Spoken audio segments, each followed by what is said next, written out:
Qué bueno en esta mañana una vez más poder compartir con ustedes la maravillosa palabra del Señor.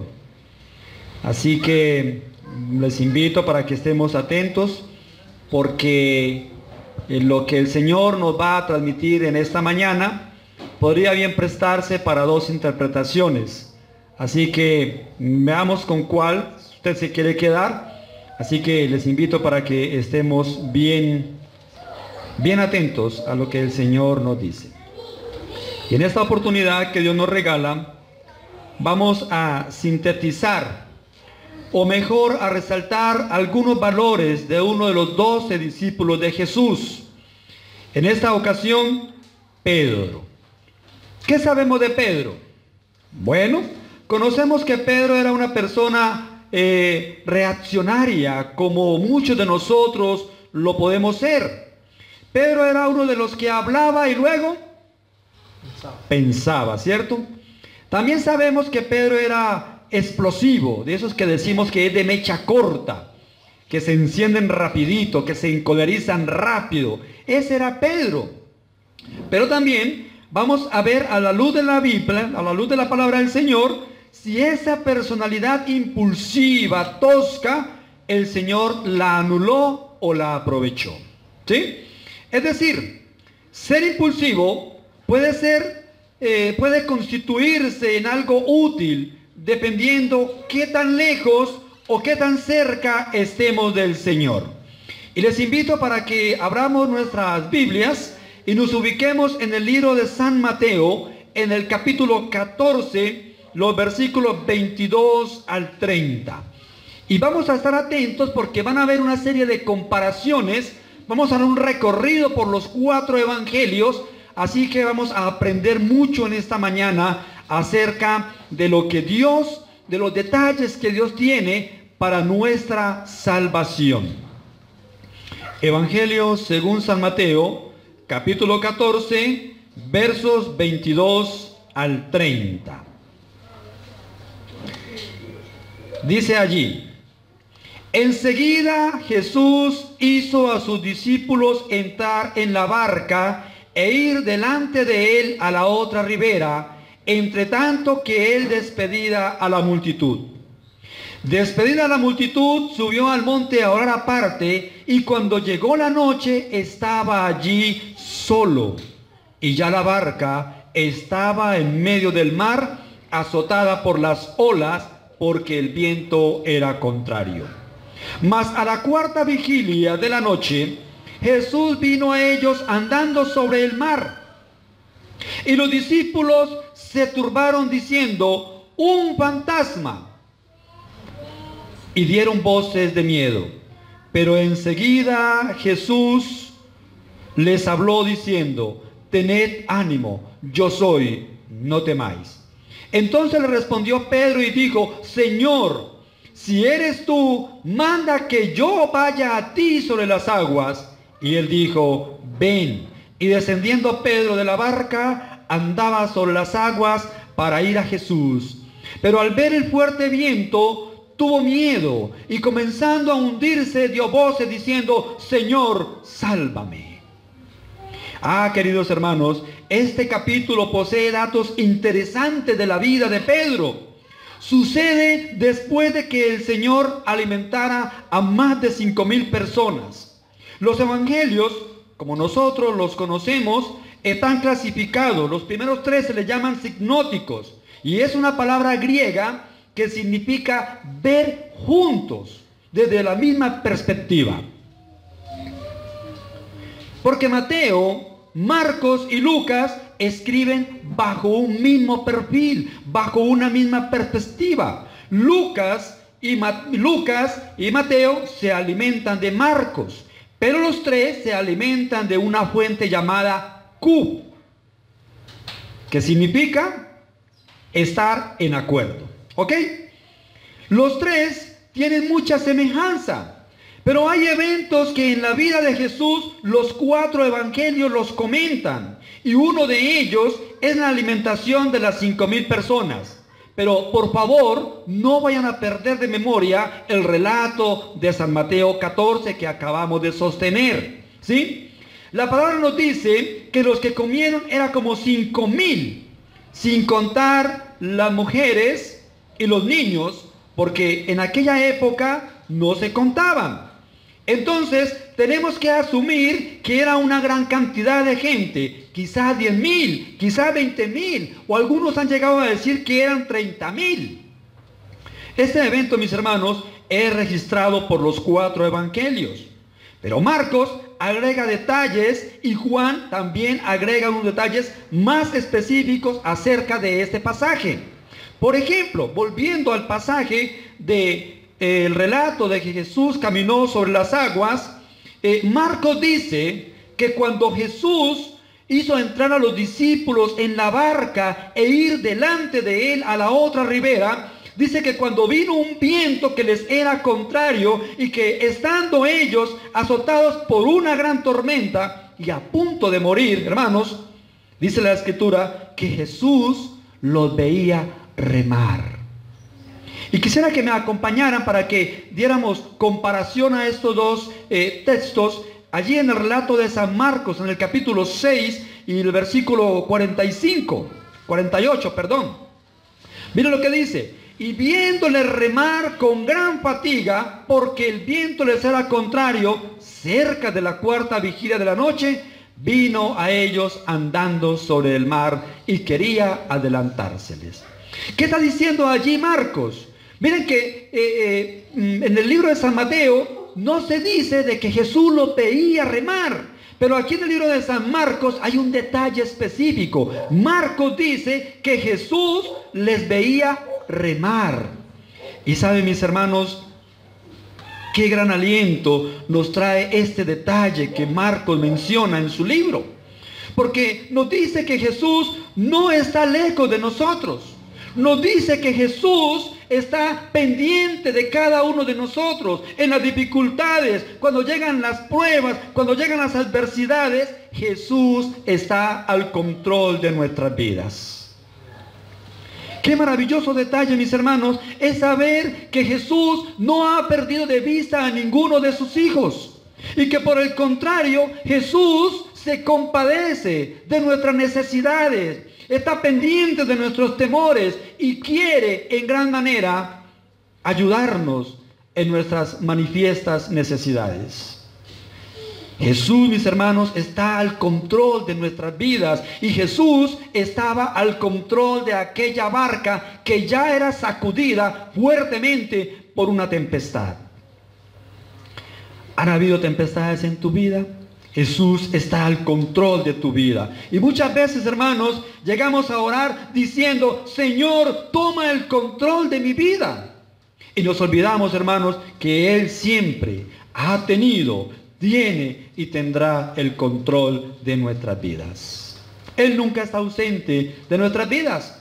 Aunque nosotros le rechacemos, Él no se da por vencido y observa pacientemente en espera de que tú le concedas la oportunidad de entrar a tu vida, de entrar a tu corazón.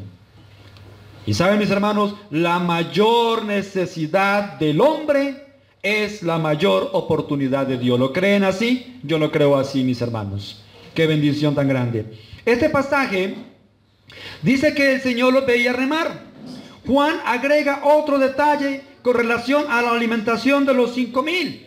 Vuelvo y repito, estamos en un cuadro comparativo de dos sucesos importantes que bien también pueden ser repetitivos en cada una de nuestras vidas. Juan dice, con relación a los 5,000 que se alimentaron, que esta gente, aparte de haberse beneficiado de la alimentación de los panes y los peces, empezaron a proclamar o a idear en su mente que este Jesús que había manifestado este milagro portentoso, este era el rey que ellos necesitaban. Escuchen bien, mis hermanos, el ministerio de Jesús fue relevante, teniendo en cuenta que en aquel tiempo, mis hermanos, no existían los avances que hoy tenemos. Y teniendo también en cuenta que Jesús tuvo 3 años de vida pública, y que esos 3 años fueron suficientes para alterar el rumbo de la historia. Pero no era para menos, mis hermanos, porque Jesús habló con autoridad. Jesús hablaba con autoridad porque así lo declaran los que lo escuchaban. Aún desde los 12 años Jesús causaba admiración cuando exponía y abría las escrituras y estaba delante de doctos, delante de personas, maestros de la ley. Pero Jesús era diferente porque Jesús hablaba con autoridad.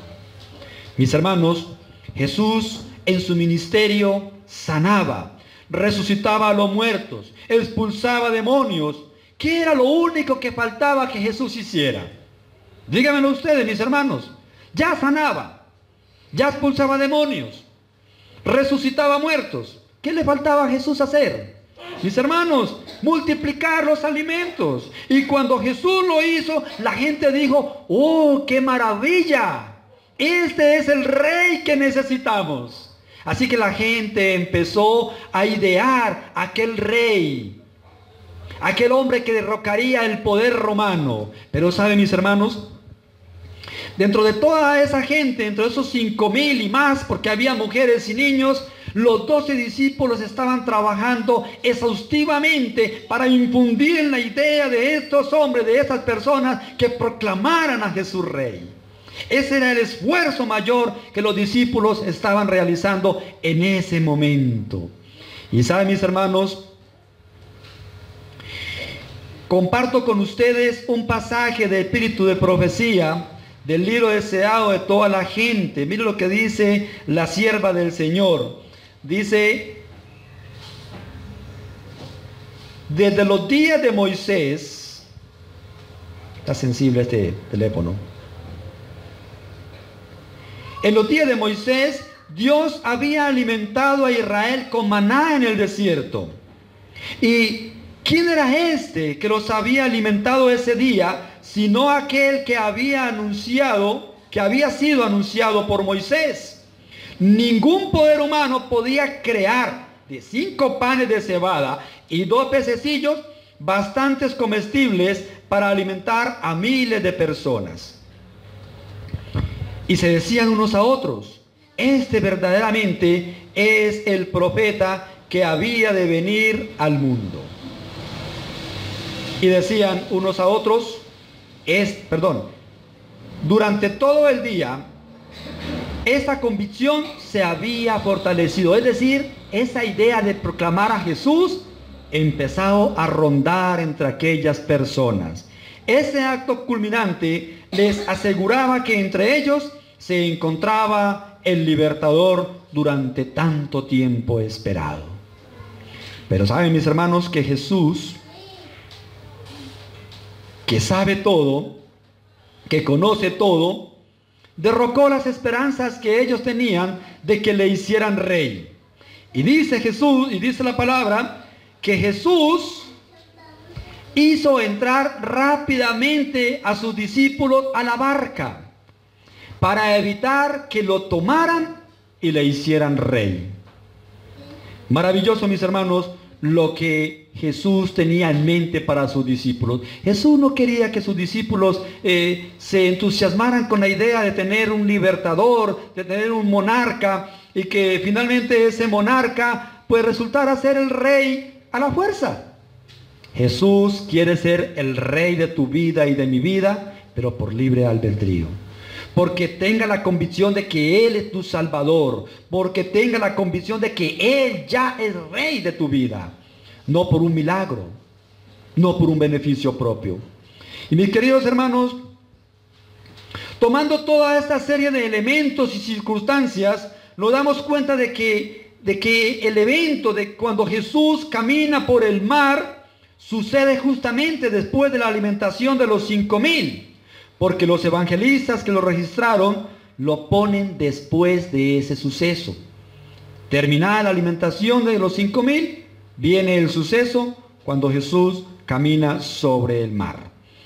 Pero saben, mis hermanos, debemos analizar algo notorio. Los evangelistas llaman el mar de Galilea. Cuando la barca empieza a navegar allí por aquellas aguas, lo llaman el mar de Galilea. Pero este mar tiene diferentes nombres. también es conocido como el lago de Galilea. Lucas, Marcos y Juan lo llaman el mar de Galilea. Perdón, Mateo, Marcos y Juan. Pero Lucas lo llama el lago de Galilea.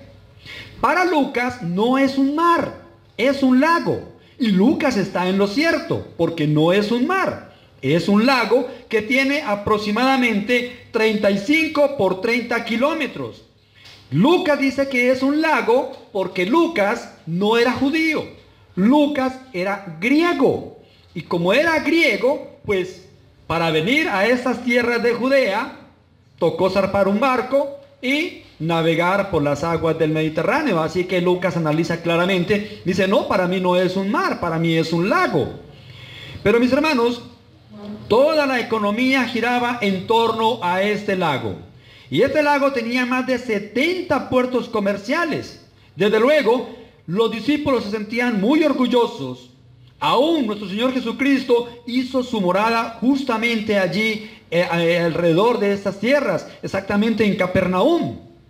Este lago, mis hermanos, está por 200 metros bajo el nivel del mar y está rodeado de montañas. Y cuando baja un viento frío que sopla del Mediterráneo y choca con el vapor caliente que sube del lago o del mar de Galilea, como tú lo quieras llamar, pues se arman tormentas repentinas. Pero aquella noche, hermanos, vino una tormenta repentina. Pero esa tormenta que llegó esa noche fue diferente, porque a pesar de toda la astucia y de toda la pericia que los discípulos tenían y que eran expertos en navegación, eran expertos pescadores, no pudieron con esa naturaleza indomable y pensaban que iban a morir. Sintieron gran temor por sus vidas, y no es para menos, mis hermanos, una tormenta en el mar. Yo recuerdo hace varios años atrás, cuando mi esposa y yo tuvimos la oportunidad de ir a Cartagena, nos embarcamos para ir a las Islas Rosario, y la verdad que ese paseíto, pues a mí particularmente no me gustó, a mi esposa tampoco, porque eso de ir en barco, eso va muy lento, y eso es usted como, bueno, ese rodeado de agua y agua y agua, y no hay mucho que hacer. Pero saben, mis hermanos, estando ya en mar abierto, se desató una tormenta. Y mi esposa y este servidor podemos dar fe. Es cosa terrible, mis hermanos. Usted ve esos relámpagos que se descargan sobre el agua, y usted ve esas olas que se encrespan, ese ruido del precipitoso mar, y la lluvia que amenaza con inundar la embarcación. Mis hermanos, uno siente temor. Yo sentí temor por mi vida ese día, así que me aferré a un tubo que había allí, a un mástil que había allí, y le pedí al Señor, Señor, si este es mi último viaje y el de mi esposa, Señor, que sea rumbo a ti. Sentí miedo. Mi esposa también sintió miedo, y todos los que estábamos allí en aquella barca tuvimos miedo. Ahora, mis hermanos, dice la palabra del Señor que esta barca era sacudida por las olas. Era sacudida por esa fuerte tormenta. Hermanos, pero en medio de aquel caos, en medio de aquella tormenta, aparece la figura de Jesús caminando sobre las aguas. El viento estaba incontrolable, las olas encrespadas y el ruido aterrador del embravecido mar no perturbaban la figura serena de Jesús. Y Jesús le dijo, allá lo vemos en la escritura de San Mateo 14, versículo 27, tened ánimo, yo soy, no temáis. ¿Saben, mis hermanos? Esas palabras que Jesús le dirigió a sus discípulos les trajo aliento, les trajo firmeza, porque su palabra, mis hermanos, es lo que alienta. Es la palabra del Señor lo que alienta al cristiano. Es la palabra del Señor la que hace que nosotros podamos sentirnos seguros. Es la palabra del Señor la que hace que nosotros podamos refugiarnos en un estado de seguridad. Lámpara es a mis pies tu palabra y lumbrera a mi camino, dice la Sagrada Escritura. En mi corazón he guardado tus dichos para no pecar contra ti. Y yo quiero compartir con ustedes, mis hermanos, una promesa maravillosa registrada en el libro de Salmos, en el capítulo 119 y el versículo 114. Por favor, acompáñenme al libro de los Salmos. Salmos 119.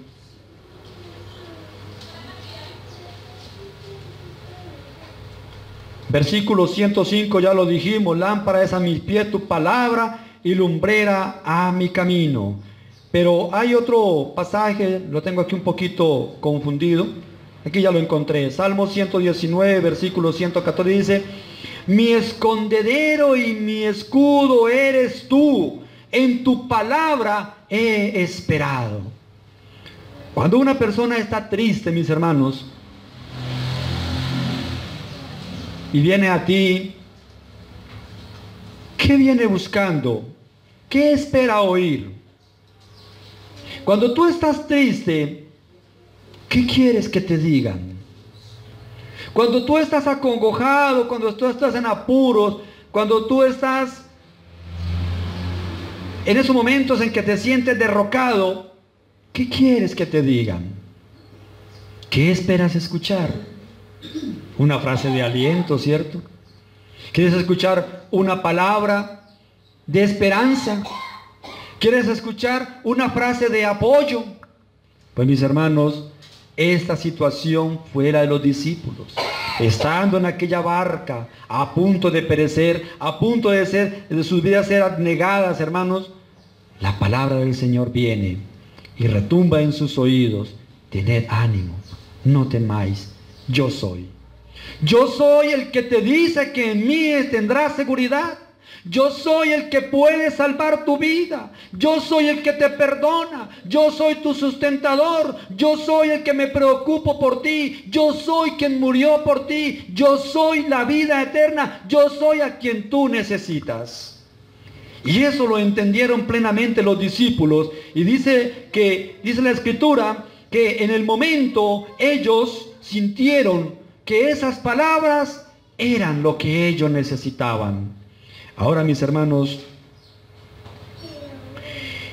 el relato dice que aquellos discípulos reconocieron a Jesús que caminaba sobre las aguas.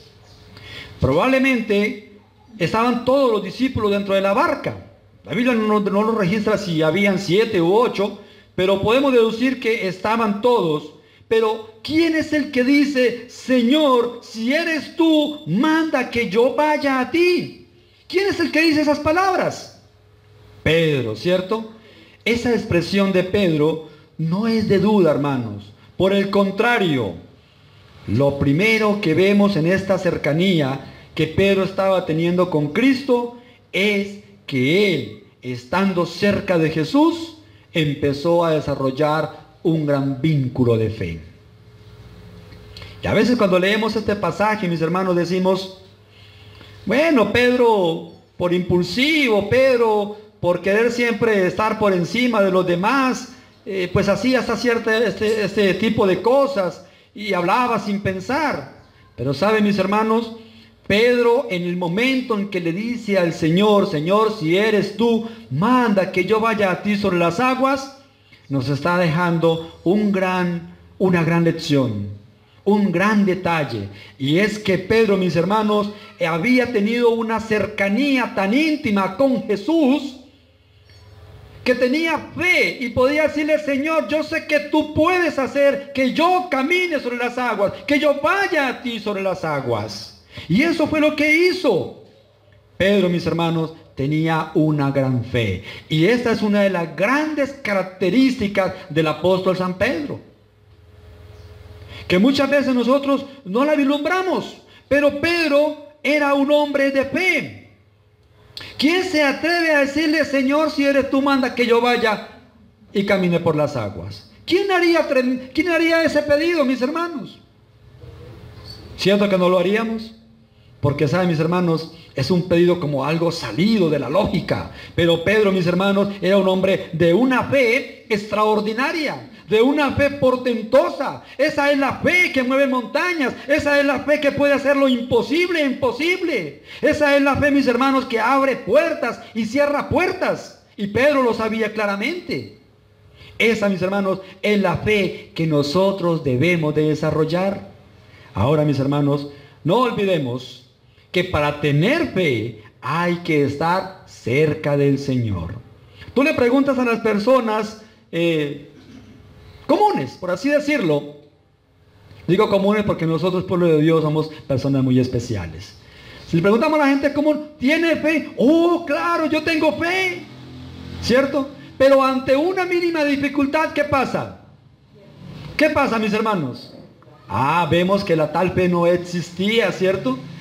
Pero, mis hermanos, Pedro era un hombre extraordinario. Y esa fe que Pedro desarrollaba solamente lo podía conseguir porque estaba cerca del Señor. La palabra del Señor dice que sin fe, ¿qué cosa, hermanos?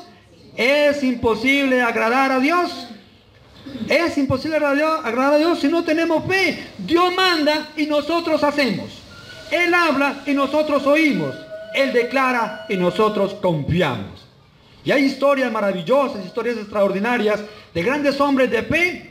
Y comparto con ustedes una de ellas. Y esta es la historia de un siervo de Dios, un buen siervo de Dios. Su nombre, George Mueller, un pastor de Inglaterra. La historia dice que este hombre fue fundador de varios orfanatos en el tiempo de la Inglaterra victoriana, es decir, en los tiempos de la reina Victoria. Y se dice que este buen siervo de Dios tenía una fe tan grande en Dios, que en cierta ocasión vino uno de sus colaboradores y le dijo: Pastor Mueller, para mañana no tenemos pan ni leche. Y el hombre le dijo: Dios proveerá. Se retiraron todos a sus aposentos a dormir. Llegó el nuevo día. Se levantaron todos, los colaboradores, el pastor, los niños, por supuesto. Y viene el cocinero y le dice: Pastor, no hay. Y el pastor le dice: ya sé, no hay leche ni hay pan. Dios proveerá. Así que llamaron todos los niños, los hicieron pasar al comedor. Los sentaron todos allí organizadamente para recibir su primer alimento. Pero no había pan ni había leche. Así que este hombre dijo: vamos a orar por los alimentos. Pero no había nada. No había nada allí en aquel comedor. Así que los niños se miraban extrañados porque no había nada allí. Cerraron sus ojos y empezaron a orar. Y el pastor dijo: Señor, yo te pido, yo te reclamo la promesa. Tú me diste este orfelinato. Y Señor, yo oro por los niños. Porque es por ellos, Señor. A mí no me importa pasar hambre. Pero ellos, Señor, tú dijiste que los alimentarías. Y si tú me los diste, Señor, yo confío en tu promesa de que tú nos darás el alimento. Y escuchen lo que pasó, mis hermanos. Terminada la oración, se oyó un estruendo fuera del orfelinato. 2 carretas habían chocado. Una de ellas transportaba leche y la otra transportaba pan. Así que los dueños de aquellas carretas, en tanto que se ponían de acuerdo, dijeron: es inútil que estemos peleando. En lugar de ponernos de acuerdo, pues donemos este pan y esta leche al orfelinato. Así que tocaron la puerta. Y cuando el cocinero fue y abrió, recibió leche y pan. Dios, hermanos, había hecho provisión para los niños del alimento. Pero ¿cómo se llama eso, mis hermanos? Eso se llama una oración de fe. Eso se llama una oración poderosa. Eso se llama una oración que cree en aquel que no miente, porque es Dios y porque Él es fiel para con nosotros. Mis hermanos, ese tipo de fe es el que nosotros necesitamos empezar a desarrollar. Y saben, mis hermanos, es difícil confiar cuando hay adversidad. Es difícil creer cuando hay obstáculos. Y muchas veces las circunstancias atentan contra nuestra fe. Es fácil, mis hermanos, tener fe cuando hay respaldo, cuando tienes una cuenta en el banco, cuando tienes ahorros, cuando tienes una buena casa, cuando tienes un buen trabajo. Tú dices, yo tengo fe, pero esa fe está respaldada por elementos humanos, por elementos materiales. Pero tener fe en otra circunstancia, cuando tú no tienes nada, cuando todo te falla, cuando no hay un empleo, cuando te han dado la espalda, y tú dices, yo tengo fe que mi vida va a cambiar. Entonces, mis hermanos, es allí, mis hermanos, cuando necesitamos ver a ese Jesús caminar por los mares de la vida sin que nos pase absolutamente nada. Es una promesa de Dios. Esa es una de las, yo diría, la primera característica de Pedro. Era un hombre de fe.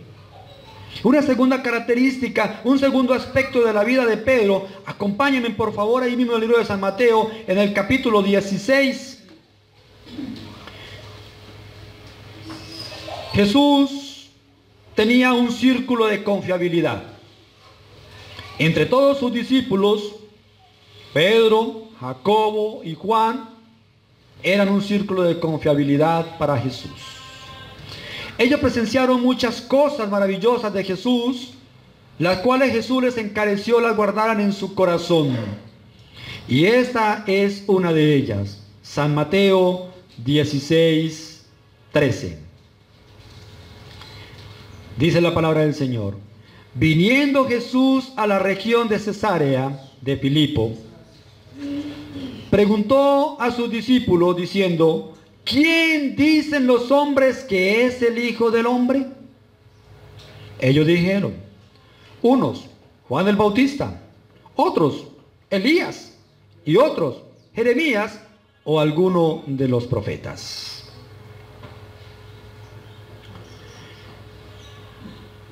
¿Por qué hizo Jesús esa pregunta?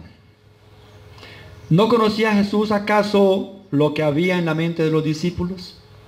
Jesús sabía que le iban a responder, pero hizo esta pregunta. Como cuando tú haces una pregunta en la cual tú ya conoces la respuesta. Pareciera que no tiene lógica. Pero mis hermanos, Jesús gira la pregunta a otra circunstancia. Después de haber escuchado la respuesta, les dijo, ¿y vosotros quién decís que soy yo? ¿Quién respondió la pregunta? Pedro, ¿cierto? Pedro, hombre impulsivo, hombre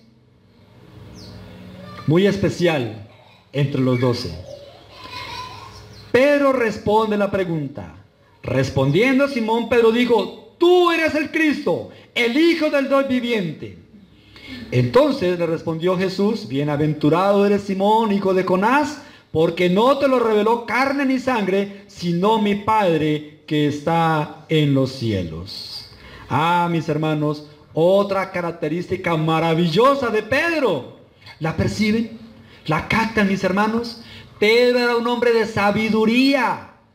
Pedro era un hombre que había desarrollado, mis hermanos, una sabiduría extraordinaria. Y Jesús le alaba esa sabiduría, le dice, bienaventurado eres Simón, más que todos los que están aquí contigo y conmigo, porque el Padre te lo reveló.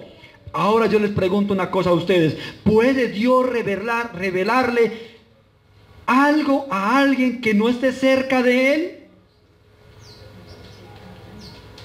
Ah, mis hermanos, para apropiarnos de las cosas íntimas de Dios, para apropiarnos de los misterios de Dios, para apropiarnos de las promesas de Dios, para apropiarnos de sus designios, hay que estar cerca de Él. Así que Pedro, mis hermanos, no era cualquier personaje. No era ese personaje que muchas veces nosotros le dibujamos un perfil impetuoso, hablaba sin pensar. Pedro era arrastrado por su ímpetu y Pedro era un hombre para nosotros como común y corriente. No, hermanos, Pedro era un hombre tan especial que Dios le dio ese privilegio de revelarle sus designios y le da la respuesta y dice, tú eres el Cristo. Y allí está el elogio de Jesús. Bienaventurado eres Simón Pedro, que mi Padre te ha revelado, te ha dado esa respuesta. En otras palabras, mis hermanos, Pedro tenía intimidad con Dios. Maravilloso, ¿cierto? Maravilloso, mis hermanos. ¿Cuánto les gustaría ser sabios? Ya no somos sabios. ¿Por qué? Ya estamos aquí, mis hermanos, degustando la palabra del Señor, cantándole al Señor, queriendo hacer la buena voluntad del Señor. Y mis hermanos, eso es sabiduría. Saber elegir las cosas buenas de la vida. Y qué bueno que estamos en esta mañana aquí, mis hermanos, para deleitarnos en la palabra del Señor. Ese Pedro, mis hermanos, dio la respuesta correcta. Mi copa está rebosando, dice el Salmo 23. ¿Por qué dio esa respuesta Pedro? Mis hermanos, porque de la abundancia del corazón habla la boca. Y en el corazón de Pedro había abundancia de sabiduría, había abundancia de amor por su Dios. En el corazón de Pedro había abundancia de temor, de reverencia. Y la palabra del Señor dice que de la abundancia del corazón habla la boca. ¿Qué te dice tu corazón? ¿De qué hablas tú? ¿De qué hablamos nosotros? Cuando estamos reunidos con nuestros amigos, en nuestro trabajo, en nuestro hogar, ¿de qué hablamos? ¿Hay abundancia de sabiduría en nuestro corazón? ¿Hay abundancia de paz? ¿Hay abundancia en benevolencia, en humildad, en mansedumbre? Mis hermanos, comparto con ustedes otro salmo maravilloso. Salmo 25. Por favor, vayan conmigo al libro de los Salmos. Salmo 25 y el versículo 14. Hay otro maravilloso detalle allí, otra maravillosa promesa.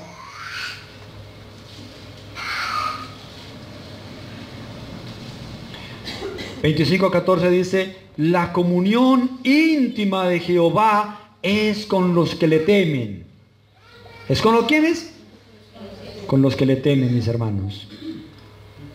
La comunión íntima. Esa palabra comunión íntima hemos de entenderla como reverencia hacia Dios.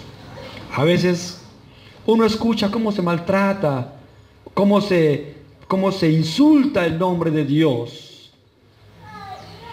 En el gremio de constructores, hermanos, es un gremio fuerte, pesado, en palabras, en actitudes, en hechos. Yo a mi hogar les digo, a mi esposa y a mis hijos, de verdad que el gremio de constructores es pesado.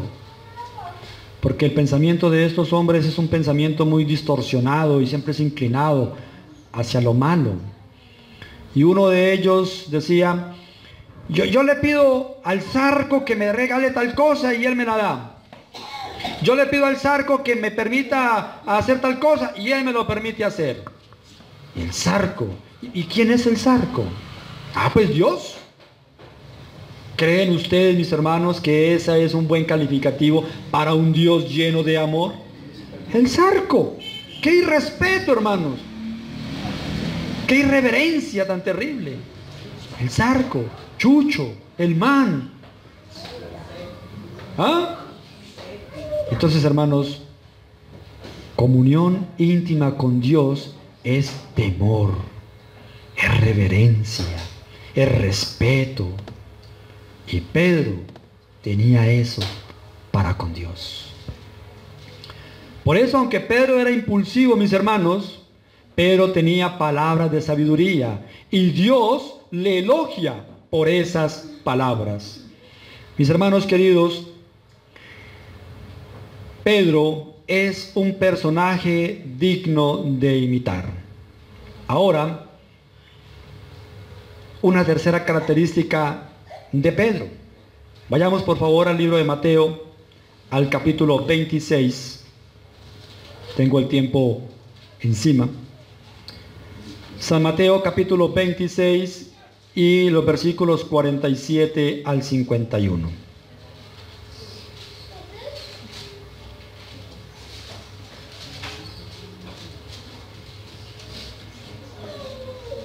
Dice: hablando del pasaje del arresto de Jesús. Y aquí vamos a encontrar otra característica de Pedro.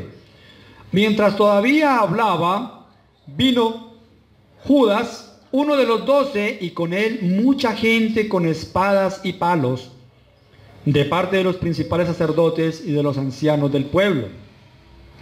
Y el que le entregaba les había dado señal diciendo: al que yo besare, ese es, prendedle. Y enseguida se acercó a Jesús y dijo: salve, maestro, y le besó. Y Jesús le dijo: amigo, ¿a qué vienes? Entonces se acercaron y echaron mano a Jesús y le prendieron. Verso 51. Pero uno de los que estaba con Jesús, noten bien que no da el nombre, dice uno de los que estaba con Jesús, extendiendo la mano, sacó su espada e hiriendo a un siervo del sumo sacerdote, ¿qué cosa, hermanos? Le quitó la oreja. No dice quién fue, porque Mateo no es muy privado, no da nombres, aunque nosotros conocemos la historia detalladamente, ¿cierto?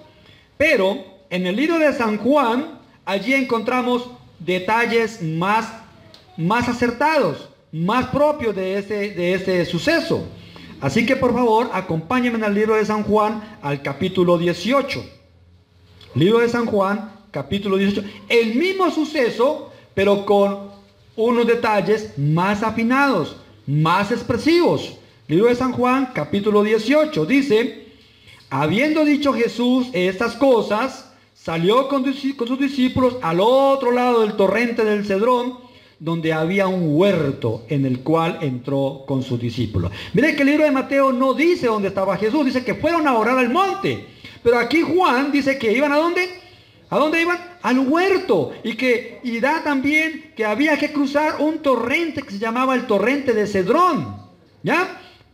Y también Judas, el que le entregaba, conocía aquel lugar porque muchas veces Jesús se había reunido allí con sus discípulos. Judas, pues, tomando una compañía de soldados. ¿Cuánto podría ser una compañía de soldados? 300, 500, a lo mejor, hermano Natanael, posiblemente, ¿cierto? Y una compañía de alguaciles, de los principales sacerdotes y de los fariseos, fue allí con linternas y antorchas. Miren todos los detalles: linternas y antorchas y con armas. Pero Jesús, sabiendo todas las cosas que le habían de sobrevenir, se adelantó y les dijo: ¿a quién buscáis? Le respondieron: a Jesús Nazareno. Jesús les dijo: yo soy. Y estaban también con ellos Judas, el que le entregaba. Cuando les dijo: yo soy, retrocedieron y cayeron a tierra. Volvió pues a preguntarles: ¿a quién buscáis? Y ellos dijeron: a Jesús Nazareno. Respondiendo Jesús: os he dicho que yo soy.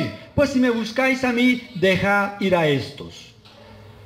Para que se cumpliese aquello que había dicho: de lo que me diste, no perdí ninguno. Entonces, aquí aparece el nombre: Simón Pedro, que tenía una espada. Noten que en el libro de Mateo no se dice el nombre, pero aquí Juan es más selectivo con los nombres de los personajes que intervienen en este suceso.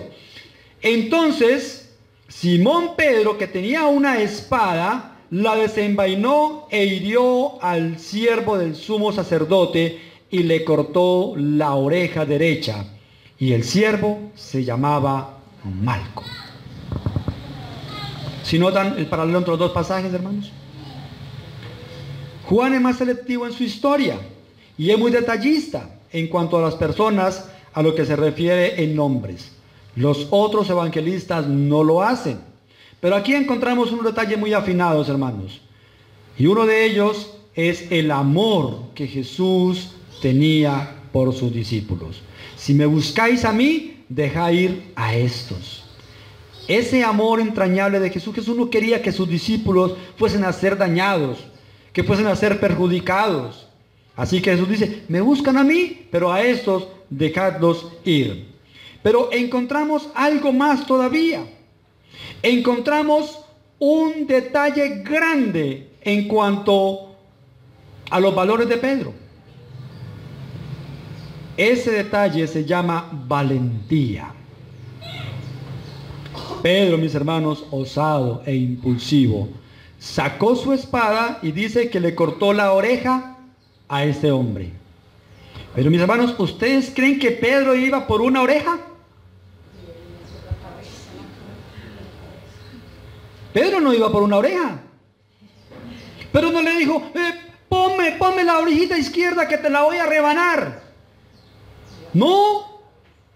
Pedro sacó su espada, y si no es porque Malco fue un poco más rápido que Pedro, le hubiese bajado la cabeza. Pero saben, mis hermanos, y podemos decir, uy, ese Pedro sí era embarrada. Ese Pedro sí, si no la embarra la entrada, la embarra la salida. Pero no, ¿saben que no, hermanos? Pedro tenía un alto grado de valentía, porque saben, mis hermanos, la palabra dice que una turba, que una legión, que una compañía iban a aprender a Jesús y que iban con armas. Y saben, mis hermanos, si no es porque Jesús interviene, Pedro es hombre muerto en ese mismo instante. Pero Jesús intervino por amor a Pedro. Y guarda tu espada en actitud de entrega, en actitud de sumisión. Hermanos, esa valentía de Pedro de enfrentarse a una compañía de soldados, ¿por amor a quién? Por amor a Jesús, por amor a la causa. Pedro, el impulsivo, como nosotros lo conocemos, tenía más valores de lo que nosotros creemos. Yo te pregunto a ti, ¿qué tan dispuesto estás tú a defender la causa divina? Pedro lo estuvo hasta la muerte. ¿Qué tan valientes podemos llegar a ser, mis hermanos, para defender nuestros principios? Para defender, mis hermanos, una causa que a veces para muchos es ridícula. ¿Qué tan valientes podemos llegar a ser, mis hermanos, para hablarle a otros de un evangelio que no tiene muchas perspectivas porque lo ven absurdo? Mis hermanos queridos, tenemos que llegar a ser valientes para predicarles a muchas personas hostiles del reino de Dios. Tenemos que ser valientes, mis hermanos, en medio de tantas calamidades. Tenemos que ser valientes, mis hermanos, en medio de las adversidades, en medio de las luchas. Pedro, en la cercanía con Jesús, aprendió a desarrollar valentía. Y saben, mis hermanos, la palabra del Señor dice que nosotros no somos de los que retrocedemos, sino que somos de los que avanzamos. Y el Señor dice, y si retrocedieres, no agradarás a mi alma. ¿Qué tan valiente eres tú? ¿Te has probado alguna vez? ¿Qué tan dispuesto estás a defender la causa del Señor? Mis hermanos, regálenme unos cuantos minuticos más para terminar.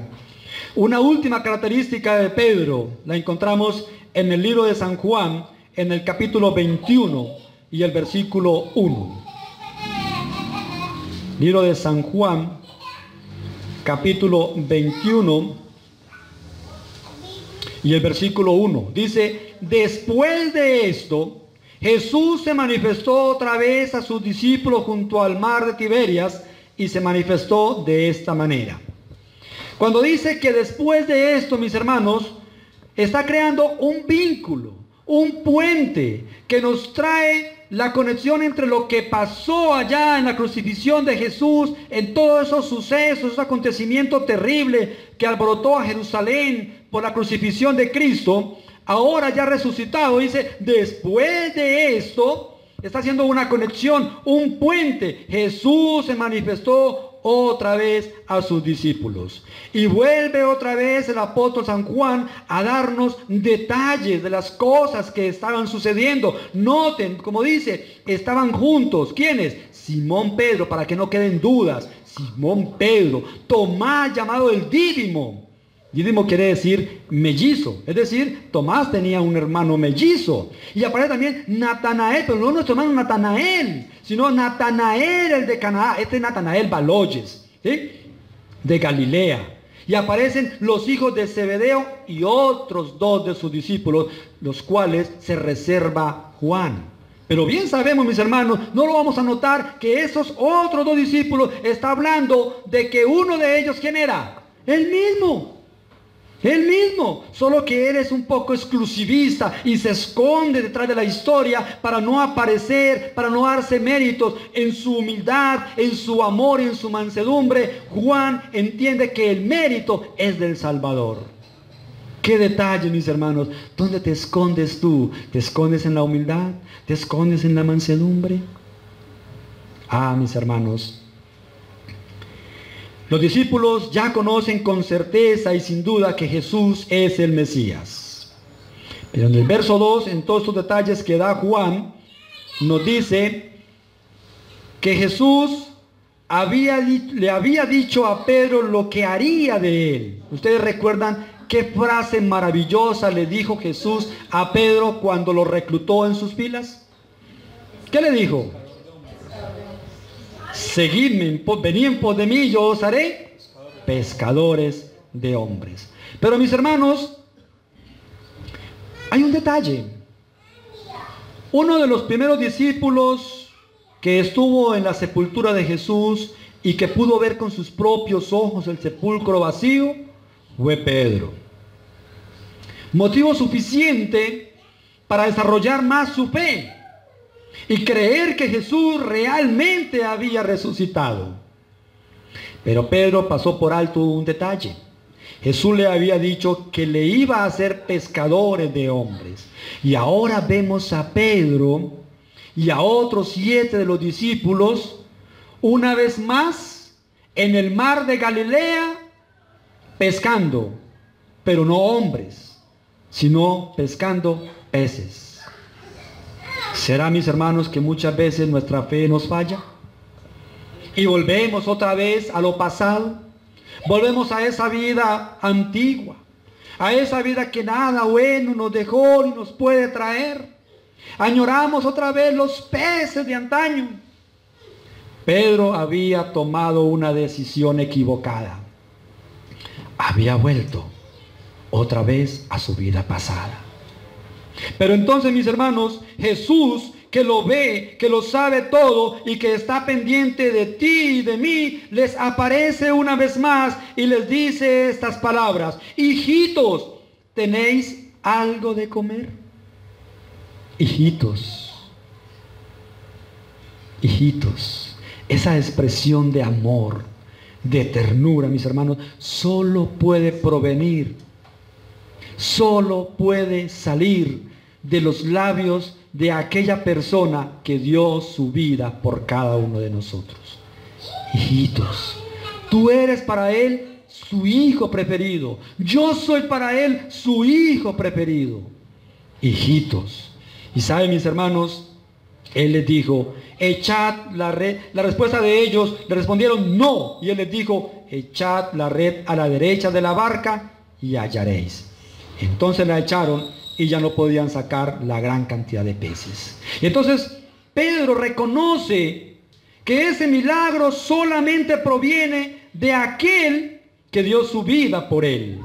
Y le dice en palabras nuestras, trayendo una conclusión, posiblemente Pedro le dijo a Juan, Juan es el maestro. ¿Y qué le diría Juan? Sí, Pedro es el maestro. Y dice la palabra del Señor que Pedro estaba desnudo y que ciñó su ropa y se tiró al agua para ir al encuentro con Jesús. Se tiró al agua, mis hermanos, para ir al encuentro con Jesús. Y hay un intercalo de palabras en las cuales no vamos a entrar en detalles porque el tiempo se nos fue, entre Jesús y Pedro. El Señor le dice a Pedro: Pedro, ¿me amas? ¿Qué le dijo Pedro? Sí, Señor, te amo. Y por segunda vez el Señor le dice: Pedro, ¿me amas? Claro, Señor, tú sabes que te amo. Una vez más: Pedro, ¿me amas? Y ya casi con lágrimas en los ojos y avergonzado, Pedro agacha su cabeza y le dice: Señor, tú lo sabes todo. ¿Cuántas veces negó Pedro a Jesús? Deuda saldada, hermanos. Deuda saldada. Ahora el Señor le dice, apacienta mis ovejas. ¿Qué le está diciendo? Tú eres ese apóstol, tú eres ese Pedro que yo necesito. La deuda que teníamos ha quedado saldada. No me debes nada, Pedro. Todo lo he pagado por ti. Apacienta mis ovejas. Y para apacentar las ovejas, mis hermanos, se necesitan esos valores que Pedro tenía.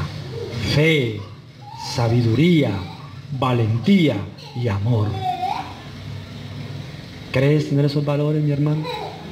Y si no los tienes, mis hermanos, entonces te invito para que juntos busquemos a Jesús y le digamos como Pedro, Señor, tú lo sabes todo. Y tú puedes hacer de mí un pescador de hombres. Y tú puedes hacer de mí una persona diferente, aunque impulsivo, sí, pero con amor, con valentía, con fe, con ganas de servirte, Señor. Porque tú eres lo que mi vida necesita. Dios los bendiga, mis hermanos. Permita el Señor que podamos entender que las cosas equivocadas de nuestra vida, Dios las utiliza para bien. Y que tú eres ese Pedro a quien Dios también quiere pulir. Que tú y yo somos ese Pedro a quien Dios necesita para que proclamemos las buenas nuevas del reino de salvación. Dios los bendiga, mi deseo de oración, mis hermanos, en esta mañana. Vamos a terminar cantando las estrofas del himno número 102.